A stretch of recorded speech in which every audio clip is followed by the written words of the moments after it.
Téléstar, comment êtes-vous arrivé au raid?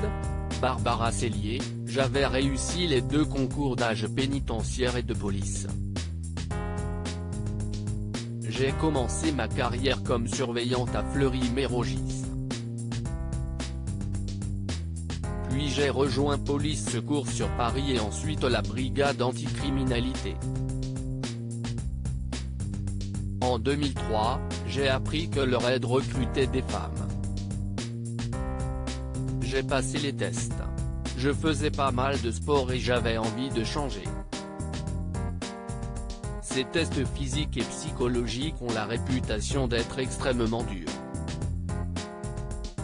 J'ai perdu 5 kilos en une semaine. Ils sont si difficiles qu'à la fin, vous vous demandez ce qu'il s'est passé. Vous avez l'impression d'être passé dans une machine à laver et taper saurage.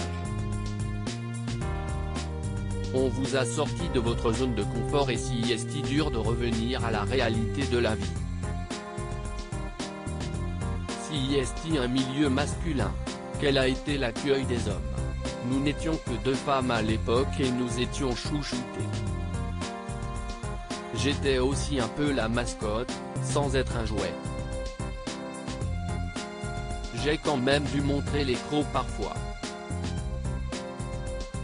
Nous sommes rapidement partis sur des missions de surveillance et de filature avec les hommes.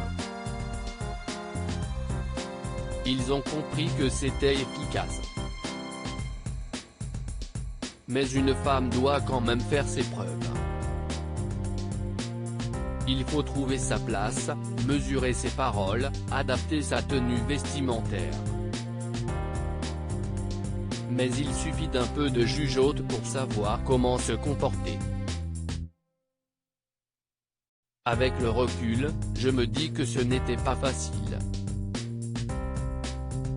Comment s'est passée la traque d'Ivan Colonna, à laquelle vous avez participé? Il y a pas mal d'adrénaline quand vous filochez.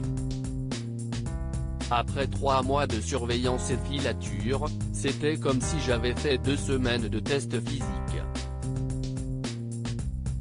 Vous êtes tellement dans l'action que vous ne pensez plus à rien d'autre. Vous êtes coupé de votre famille et n'avez pas envie de raconter ce qu'il se passe, encore moins que l'on vous pose des questions. À l'interpellation, la pression est retombée. Je ne savais plus où j'habitais. Vous êtes resté 9 ans au raid avant de rejoindre la DRSI, puis la magistrature.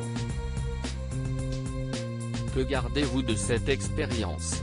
Toute mon expérience professionnelle m'a enrichi, mais avoir affronté des situations de crise au raid m'a fait prendre du recul et voir les choses différemment.